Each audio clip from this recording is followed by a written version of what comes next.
Sempat berapa lama di kamar Om Boy? Lama itu, setengah jaman begini. Wah, Prabowo harus ingat momen Woi, ini nih. iya.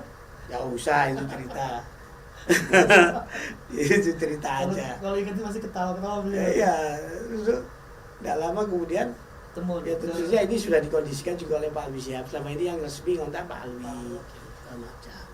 Ya udah, saya cuma membantu aja. Ya udah, Pak Alwi sudah datang, udah ketemu. Nah, dia pertemuan itu mau di Jordan maupun di Zurich itu saya nggak ikut.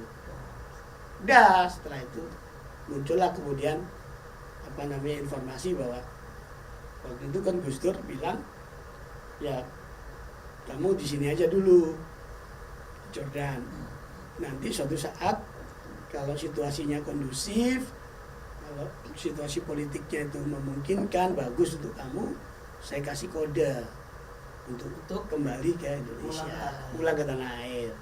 Itu kodenya. Lalu kodenya ya mau dibuka ya. Ada kode khusus Kodenya lah. ada kode khusus lah. Pokoknya ada yang kemudian diberhentikan oleh Gus Dur. Iya kan? Ada peristiwa Ada bisa diberhentikan oleh Gus Dur. Nah itulah kode. Isyarat tuh. Tapi kode itu disampaikan juga ke Pak Prabowo. Pada kode ini pulang. Ya pokoknya akan dikasih tanda lah. Kalau saya kasih tahu lah kalau misalnya kamu ada saatnya untuk pulang ke tanah air. Inilah saatnya ke pulang. Nah itu rupanya menurut saya kodenya adalah ketika memberhentikan tokoh itu. Itu diberhentikan. Nah kemudian Pesan sampai nih. Udah datang sampai. Makanya yang Pak Prabowo begitu datang ke tanah air yang bergegas mau ditampingi, yang ditemui dia ya pertama ya Gus Dur. Langsung menemui di Ciganjur. Ya kan? Segala macam, ya kan, bahkan mijit-mijitin gitu. Makanya Pak Prabowo kan, saya tukang pijitnya Gus Dur kan. Iya, bener itu. Karena kita dengarnya waktu itu Om Boy salah satu tokoh nasional yang ikut membantu pulangan Pak Prabowo sih. Dan Ya, ini benar. ya artinya dalam artian untuk membantu, memfasilitasi untuk pertemuan dengan Gus Dur, dengan Presiden Abdurrahman Wahid, baik itu di Jordan, di Amman maupun di Zurich di Swiss. Ya kan? Tapi resminya itu yang membantu adalah Pak Alwi dengan Pak Maher Al-Ghazali segala macam itu. Saya yang ikut mendorong aja gitu, ngurus secara teknis gitu.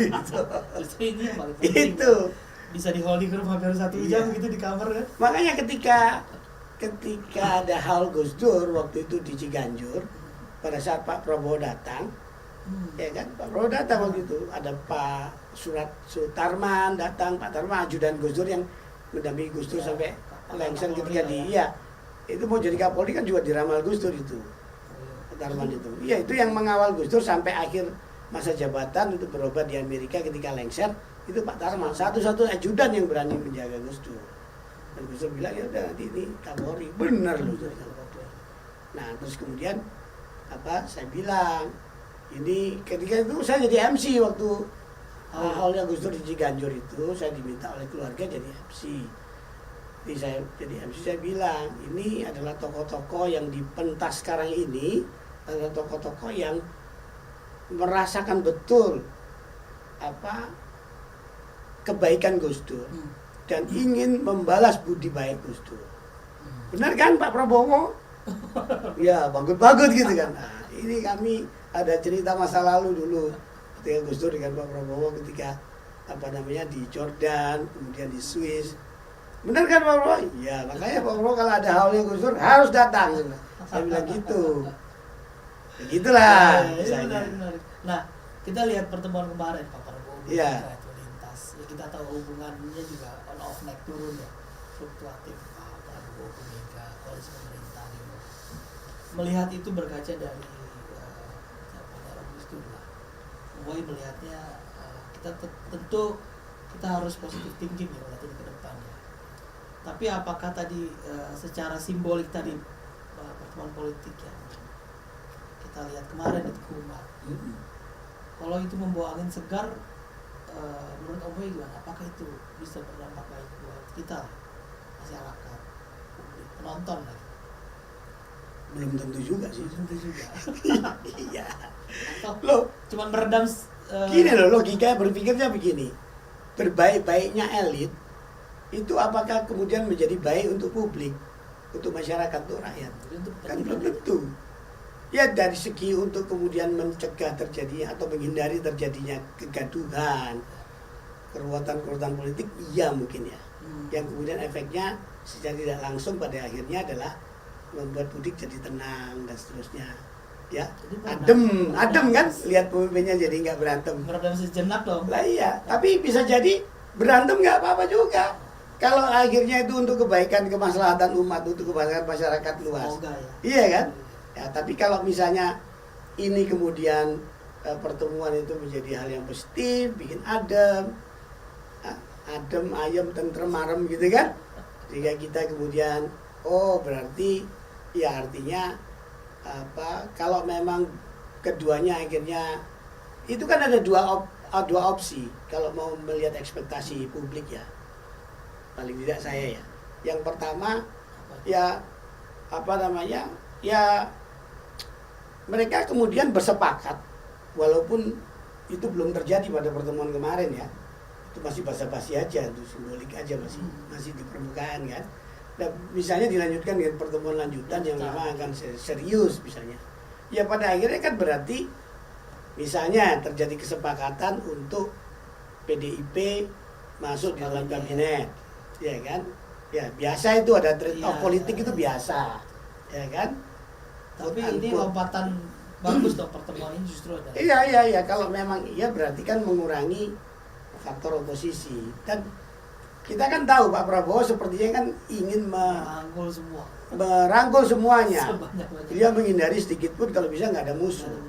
Iya kan? Dalam wawancara dengan sejumlah pemret kemarin kan dia mengatakan bahkan dia memberikan ajaran nilai-nilai kepada Didit putranya bahwa ya kamu harus tidak boleh ada musuh kan begitu. Nah itu beliau katakan dalam konteks itu bagus gitu loh.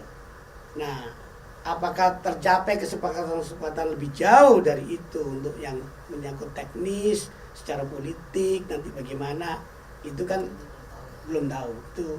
Itu jadi persoalannya agak rumit. Bisa jadi sendiri ada kesepakatan yang lain meski bukan di kabinet misalnya. Nah, walaupun ternyata misalnya bisa jadi kalau ya, ketemu ya. Dan Bu Mega memang kan, Bu Mega kan orangnya kan keras kepala itu beliau. Oh ya teguh dalam pendirian sebenarnya. Kalau enggak ya enggak, konsisten. Iya kan? Betul. Sama Pak SBY aja sampai sekarang nggak ketemu. Nggak tahu ini sama Pak Jokowi gimana. Dia kan belum ketemu sampai sekarang. Iya kan? Oh, beliau itu kuat loh puasa bersekian puluh tahun untuk tidak jadi presiden kemudian itu kan? Iya kan?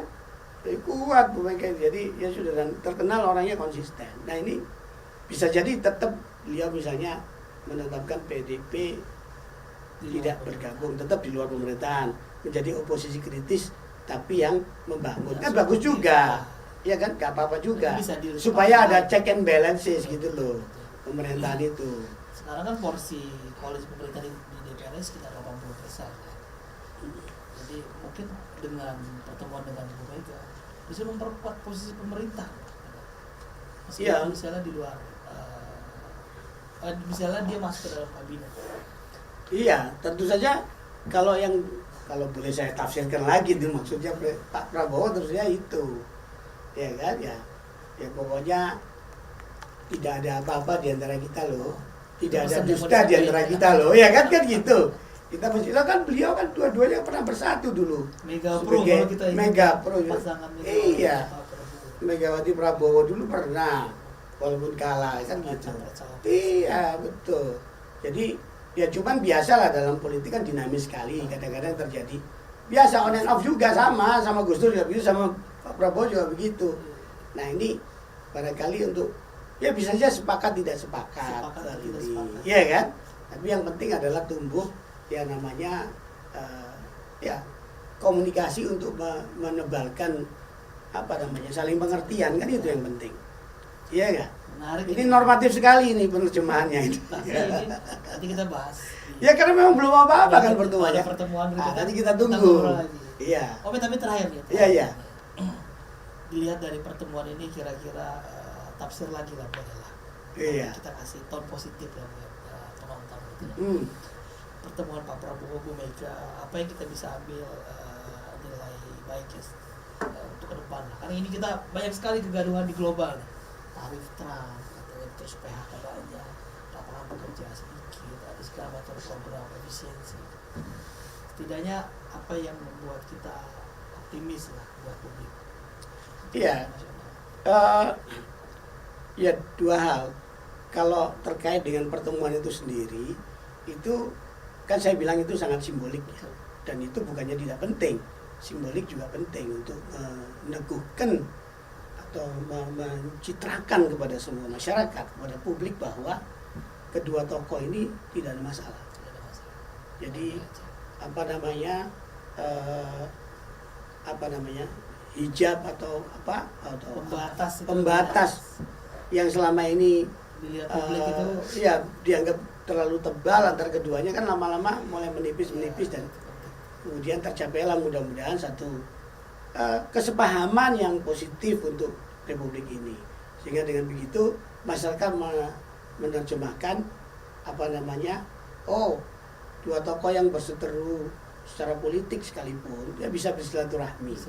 Nah ini nilai-nilai seperti ini juga sepatutnya juga difahami oleh masyarakat luas dan dicontoh gitu loh. Jadi kita ini tetap harus menjaga silaturahmi. Apalagi pendukung di bawahnya ya. Nah, untuk para pendukung ini ya perlulah kontok-kontokan. Itu kan message yang mau disampaikan.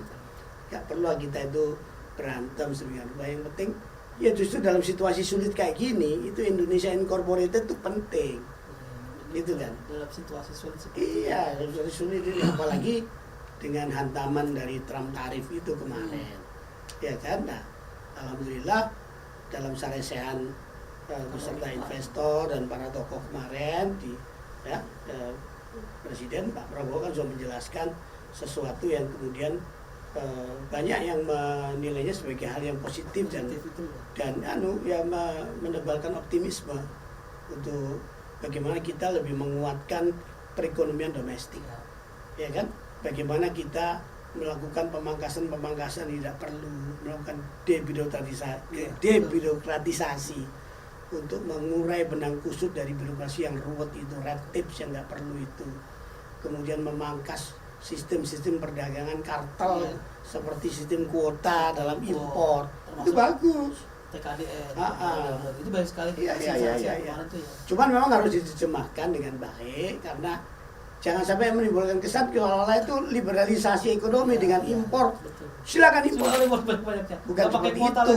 Menurut saya kok bukan seperti itu. Sistem kuota yang selama ini hanya dilaksanakan yang menurut Menteri Keuangan tidak memberikan keuntungan bagi negara, itu harus direvisi, harus dikoreksi. Lebih fleksibel. Jadi dibuka aja. Nggak boleh lagi tuh. Kuota itu kan nanti ditetapkan menteri kan biasanya nggak transparan. Selera menterinya aja. Kan begitu. Iya, walaupun katanya itu bidding gitu kan, biasanya kan enggak. Kita tahu lah. Jadi itu ditata yang lebih baik, ya kan? Ya katakanlah kalau usulan Pak Rizal Ramli dulu kan oke, dibuka impornya tapi dikenakan tarif. Cuman prinsipnya jangan sampai juga mengganggu ekonomi domestik, misalnya petani kita, jangan sampai malah luber sana habis. Tetap dikontrol itu.